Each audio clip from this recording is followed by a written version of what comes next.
News time, 8 minutes after 7 o'clock on this Thursday. Top of the morning from the newsroom of Regional Radio and DeWittDailyNews.com. I'm Seth Lawrence with this expanded local newscast brought to you by Baum Chevrolet Buick in Clinton, your Silverado headquarters, and the morning show streams to Facebook and YouTube. It's brought to you by Peterson Insurance, your Pekin Insurance agent in Clinton.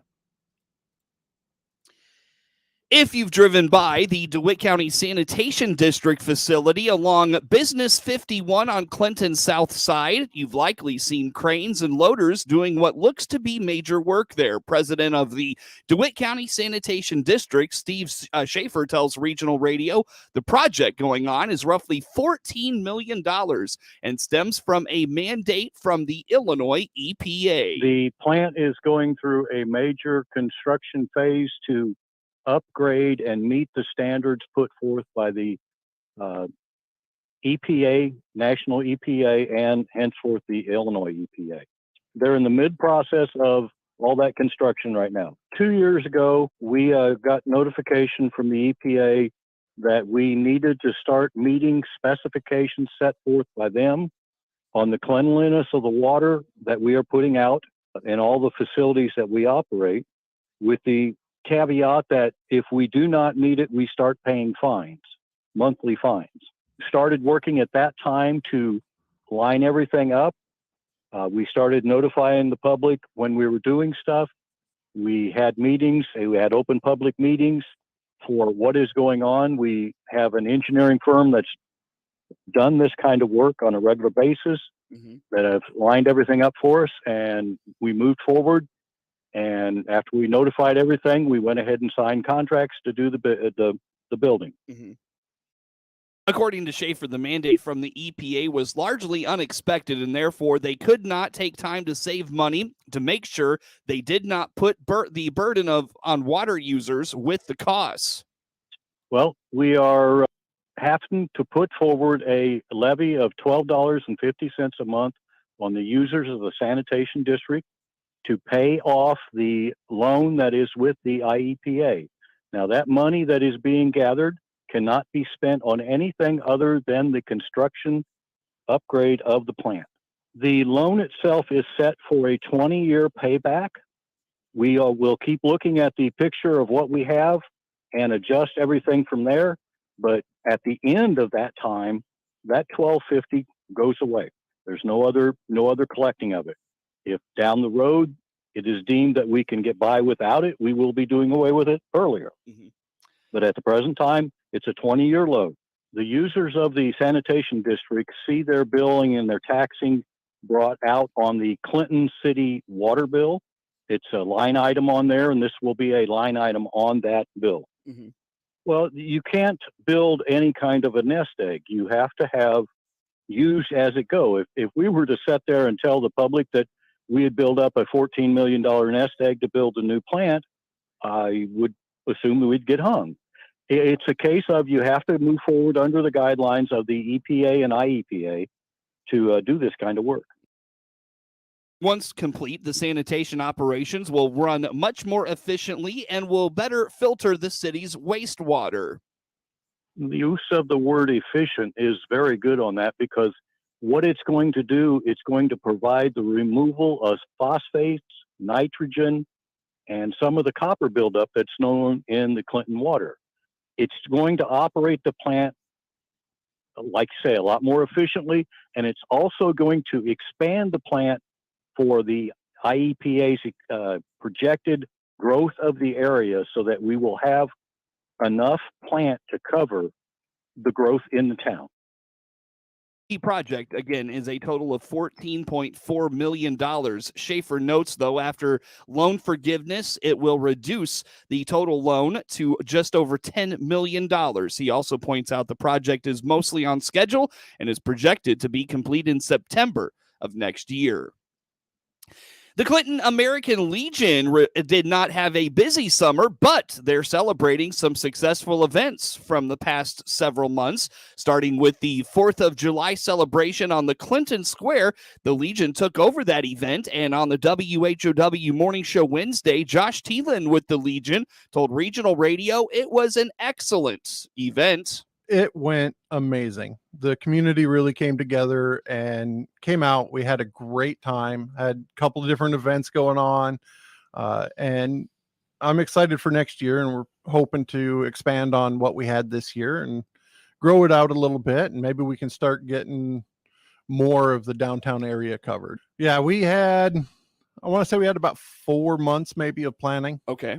It was a little bit rough, and we learned a few things, start our sponsorships a little bit earlier. We were a little bit late on that, but everything still came together with the help of the community.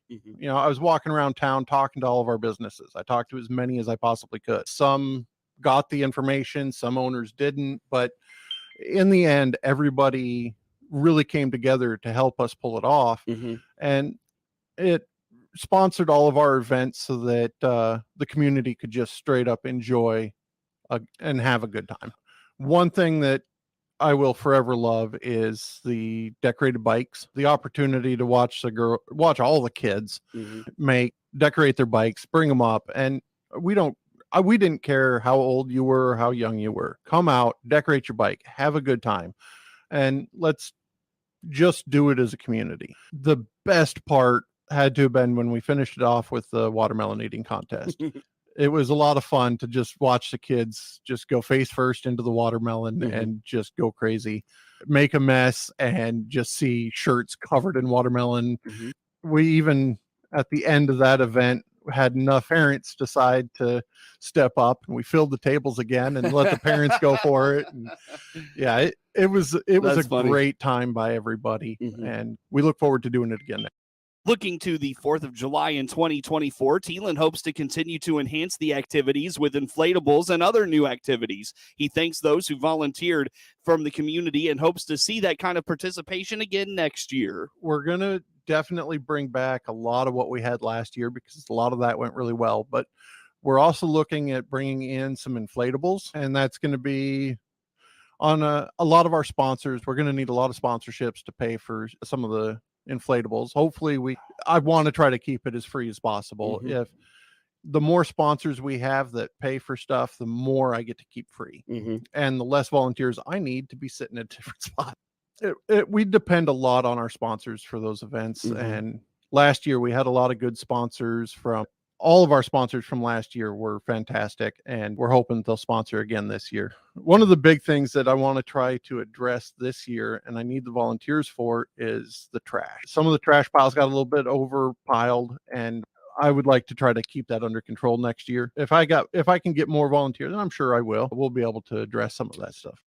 The American Legion felt the Apple and Pork Festival was another good event for them. As Thielen indicates, they were able to connect with veterans from several areas of the state, and they're considering some new things for next year's Apple and Pork Festival. Despite the decreased attendance this year, we still did pretty good. We were pretty happy with the outcome. We think it could have been a little bit better for ourselves, but maybe that's an internal issue that we're trying to look and see what we can do better. We learned a little bit from this year, and we've got a plan going forward that I think might give us some improvement. We don't make too much off of it, so we don't really earmark it towards anything specific. A lot of the money will go into our general fund, mostly to help us with maintenance on our business. That's probably one of our biggest expenses that we've got. So it's pretty important that the money we raise helps us to keep that building up. We're hoping to be able to continue to make some improvements that can make it a cooling center or a heating center when we need it in the winter or in the summer. There's a couple of other improvements that we want to make to it before we want to allow for that. We want better air quality in there. If I found out that somebody was a veteran when they came up to our booth, I asked them every time, what you think about joining? We didn't get anybody to join this year, but they're at least thinking about it now. And even if they choose not to join, every time they see us, they're going to remember, oh yeah. So maybe next time when I talk to them, I can get them. So we saw a lot of other veterans and legionnaires from other posts. I had some from Decatur. I had one from Salem that was up, and we were talking. It really does bring to light the amount of Legionnaires that we found out were participating, and they just happened to stop by. Give the American Legion in Clinton a follow on Facebook to keep up with the latest happenings with the Post and to learn more about all the things they're doing throughout the year. News time is 18 minutes after 7 o'clock on this Thursday. We've got plenty more to get to coming your way on the WHOW Morning Show. Looking for Chevrolet inventory? This is Scott Baum from Baum Chevrolet Buick here in Clinton. We have the all-new Chevrolet Trax, Blazer, and Trailblazers coming. Plus, several Chevrolet Equinoxes and Traverses are here. This month, take advantage of extra $1,000 trade-in assistance on your trade. There's always a need for quality trades here at Baum's. BaumChevyBuick.com. Right from the start. News time is 19 minutes after 7 o'clock on this Thursday. Again, I'm Seth Lawrence with you folks today for this expanded local newscast. Novices to outdoor lingo often hear terms they may not be familiar with, and a DNR official is hoping to give those individuals an idea of one term they might hear a lot of this time of the year. Dan Stevens with the Illinois Learn to Hunt program explains rut is essentially the mating season for deer in Illinois, and it makes deer more active. With the 2023-2024 Illinois hunting season now underway and November rapidly approaching, I wanted to discuss all things rut. For those unfamiliar, rut is the term used to describe the mating season in deer. Rut is sort of that magical time in the woods that every hunter dreams about during the long days of summer. It's really characterized by an increase in testosterone in bucks, but more importantly, does entering an estrus cycle. Now, these hormonal changes are actually triggered by the photoperiod, which essentially is the interval in a 24-hour period during which a plant or animal is exposed to light. A diminishing ratio of daylight to darkness triggers behavioral and physiological changes that lead to breeding. Knowing that the photoperiod is really that driving force behind these hormonal changes, we can ascertain that rut is going to be ultimately around the same time each year. According to Stevens, there are various stages of rut, and for most of October, you see much more daytime activity out of deer as they prepare for the mating season, particularly in the male population. While rut is often characterized as a singular event by many, there are various stages of rut that really does influence deer movement and deer behavior. Understanding these various stages will ensure you have a good strategy when you hit the woods this fall. The first stage or phase of rut that I'd like to discuss is often referred to as the seeking phase. And this phase is roughly a 2 to 3 week period prior to the majority of does entering their estrus cycle. The bucks are starting to move throughout their home range, marking territory and inventorying does. Bucks will begin searching for the first does in heat, particularly those young bucks, but they are unlikely to find receptive does this time of year. You are likely to see an increase in daylight activity, as well as start to see ample buck sign on the landscape in terms of both rubs and scrapes that are often used as communication tools. The seeking phase of rut really starts to become evident in the later portion of October. Immediately following the seeking phase, we enter the chasing phase. Now, this phase is really best described as the does are almost in estrus and the bucks know it. The bucks are starting to really scour the woods and starting to scent check any and all does that they may come across, as well as frequenting doe bedding sites to scent check to see if any does are ready to breed. This phase is really characterized by an increase in daylight activity, and if you happen to see a doe coming down a trail that you're set up on, anticipate she may have a follower this time of year. The chasing phase is one of the more popular times of rut for hunters to be out because male deer are most active and several males may be chasing a single doe. Stevens explains the chasing phase can be preceded by an explosion of deer activity. One of the most exciting things to witness in the deer woods happens to be a chase. And that's why, personally, the chasing phase is arguably my favorite time of rut to hunt. Not only are you going to see an increase in daylight activity by both mature and young bucks, you may get to witness something that very few hunters get to, and that is a chase with multiple bucks chasing a singular doe.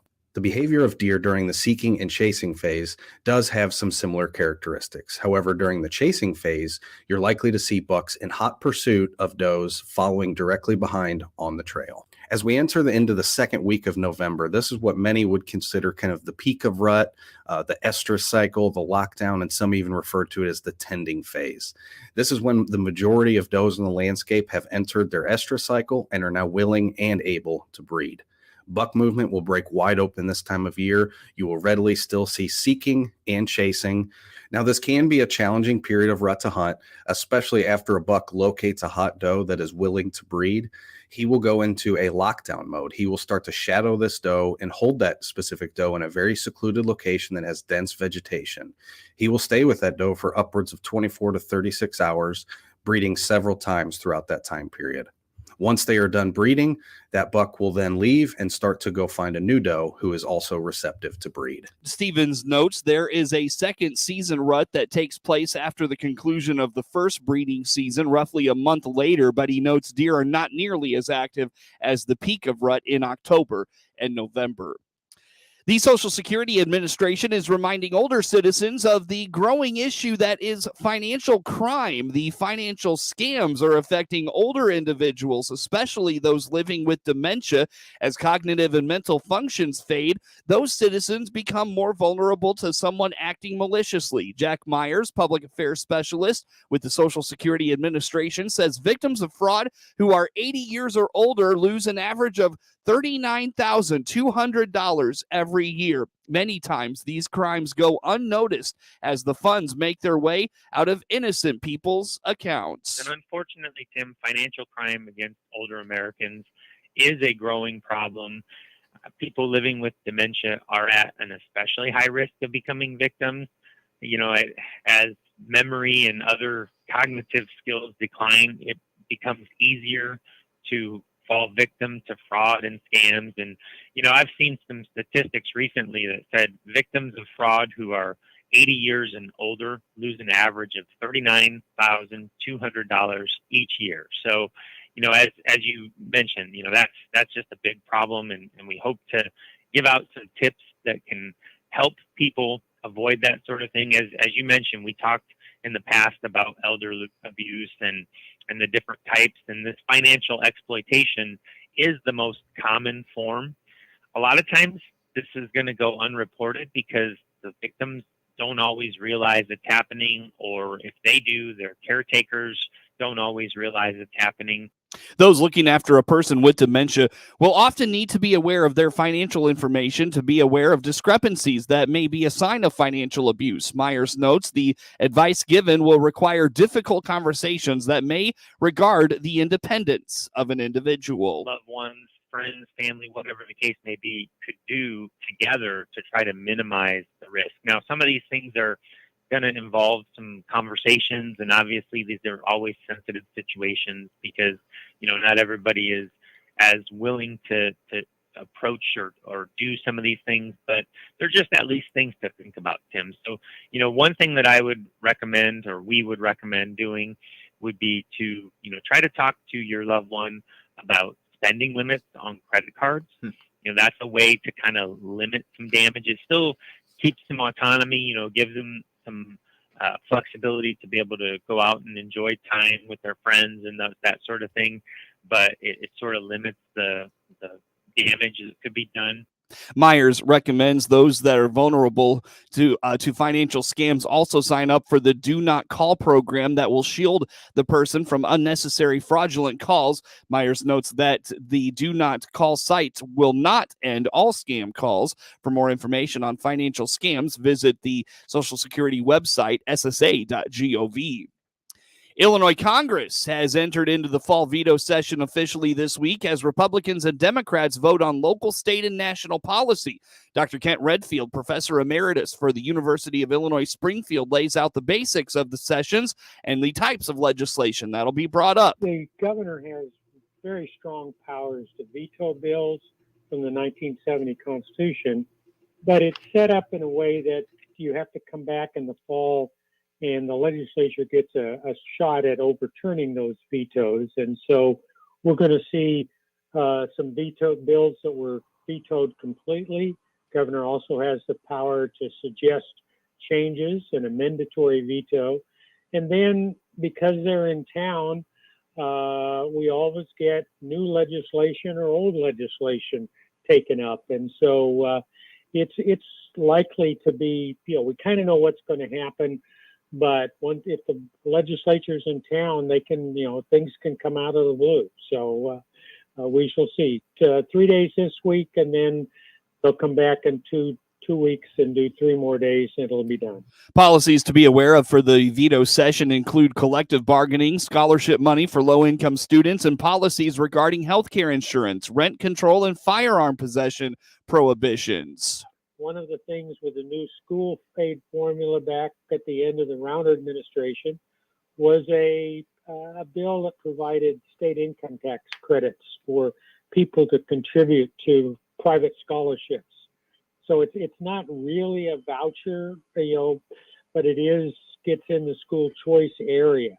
That program is ending in January unless the legislature takes it up. And so there's been a lot of publicity and press releases about trying to find a way to extend that program. The teacher unions, people that are against vouchers or school choice want that program to die. The people that have been successfully using it for the last since the end of the Rauner administration. The session wraps up today, resuming November 7th through the 9th. Get news anytime from your computer or mobile device at DeWittDailyNews.com. A look at local sports follows network news next. With SRN News, I'm Rick Thomason. Hundreds of police officers are involved in the search for a person of interest in a deadly mass shooting in Lewiston, Maine. At least 16 deaths have been reported, people in Lewiston and nearby Lisbon being urged to shelter in place. After electing Louisiana Republican Mike Johnson as Speaker, the House promptly passed a resolution of support for Israel in its war with Hamas. Israeli troops conducted a raid into northern Gaza overnight. Israel says it's part of paving the way for an all-out ground assault on Hamas terror targets. The auto workers' strike against Ford could be nearing an end. UAW President Shawn Fain says the union has a tentative 4-year contract with Ford. The deal has yet to be ratified by the rank and file. There is no agreement yet with General Motors or Stellantis. On Wall Street, Dow futures down 114. More details at srnnews.com. Time now for a look at sports. I'm Seth Lawrence with this report. Clinton Cross Country has advanced both its boys and girls teams to this weekend's sectional in Decatur. Coach Rachel Anderson-Lyons feels this group has put in the most miles she's ever had and is proud of their accomplishment to make it to a sectional. Yeah, well, I always have time to brag on these awesome kids.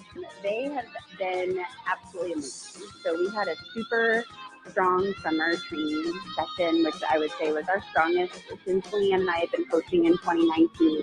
The kids have definitely put in the most miles and the largest number of athletes putting in the most miles that we've ever had. And that has translated, as it always does, to a lot of success this fall. We just came off of the beginning of postseason competition.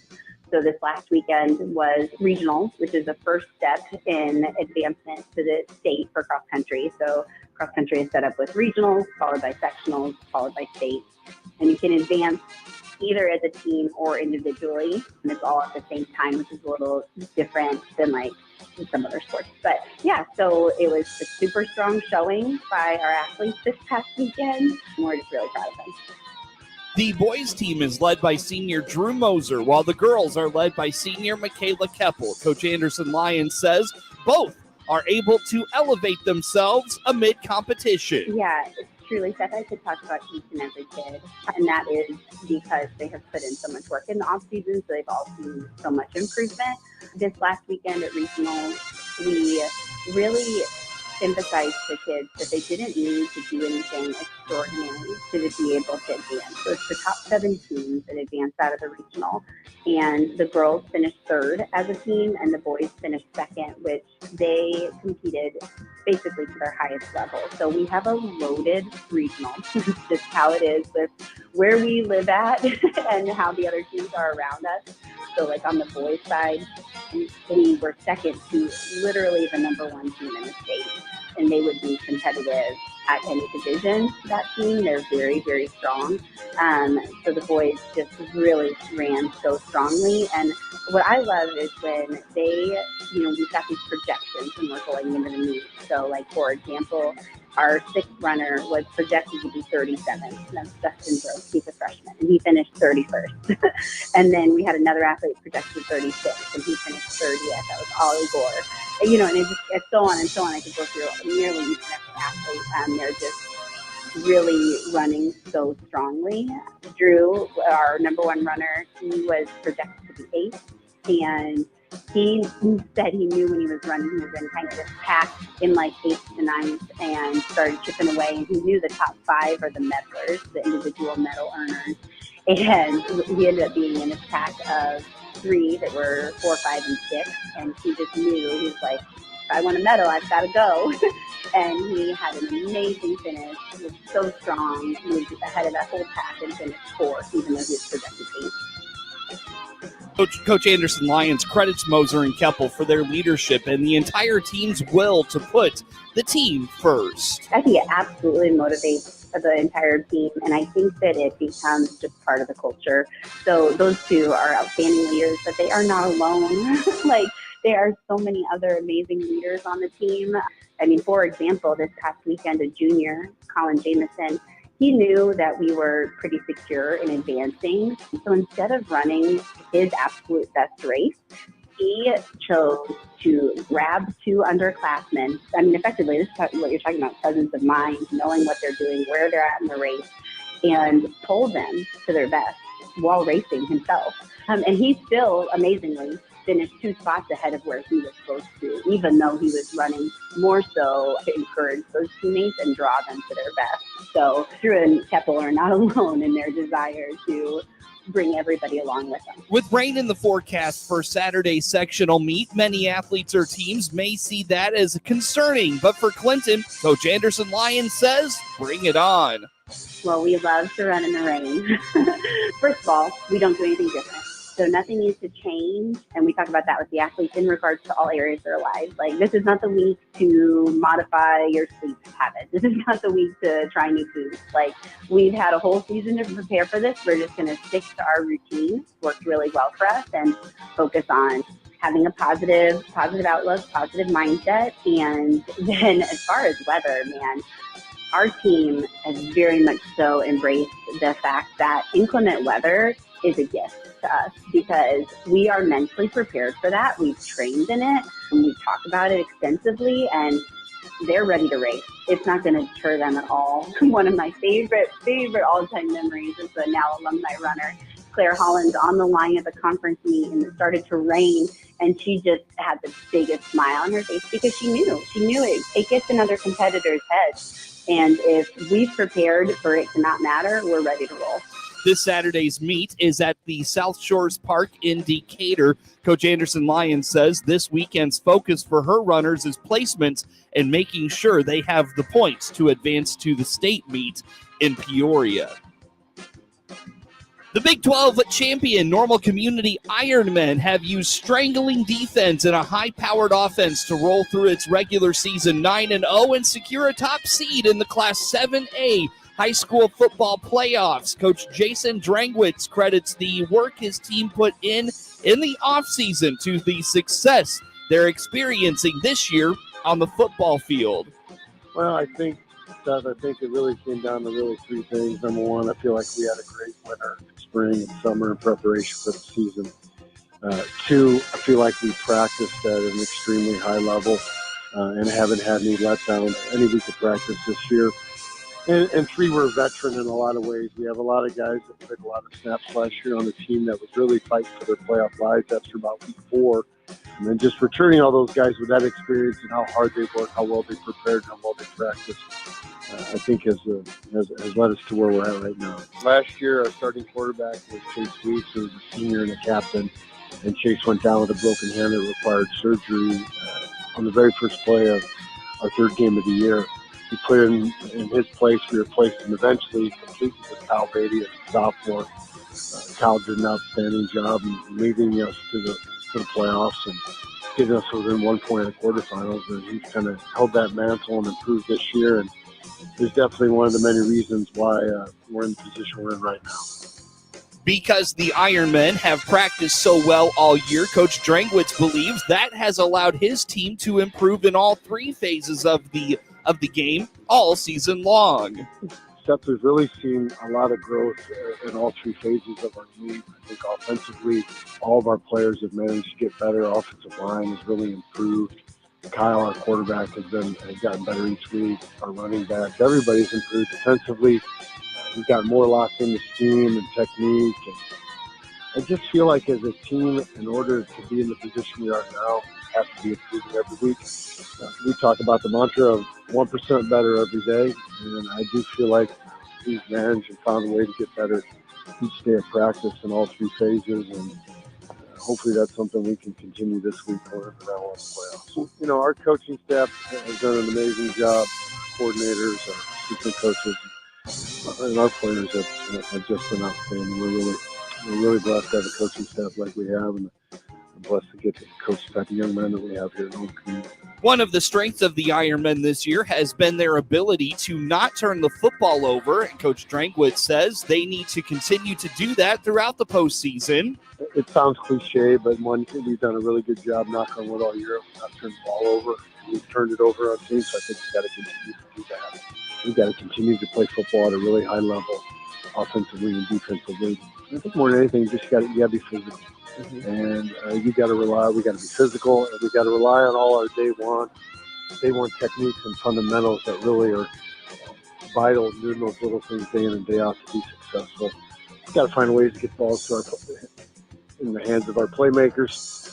Defensively, we got to avoid giving up big plays because we know we're going to see teams that are really talented. Got guys that can score from anywhere. So you really have to do everything better to the next level in the postseason if you want to win and if you want to advance. Normal Community opens the postseason with Summit Argo Friday night at Normal Community High School at 7 o'clock. Shai Gilgeous-Alexander had 31 points, and the Oklahoma City Thunder beat the Chicago Bulls 124-104 in their season opener Wednesday night. 4th in the NBA in scoring last season, Gilgeous-Alexander keyed a 12-0 run late in the third quarter that broke open a 1-point game. He also had 10 of OKC's 30 assists. Williams and Josh Giddey each scored 16 for the Thunder. Chet Holmgren had 11 points in his long-awaited NBA debut, selected number 2 in the 2022 NBA draft. The 7'1" forward from Gonzaga missed last season because of a foot injury. All 5 starters hit 2 3-pointers while attempting at least 3. The Thunder made 19 of 39 from beyond the arc, led by Isaiah Joe's 14. OKC reserves outscored Chicago's 42-34. DeMar DeRozan had 20 for the Bulls, who decided to have a players' meeting after the game. Zach LaVine scored all of his 16 points in the second half. He finished 4 of 16 from the floor after missing all 5 shots while committing 4 turnovers and 3 fouls in the first 2 quarters. Kobe White had 15. Nikola Vucevic had 11 points with 9 boards.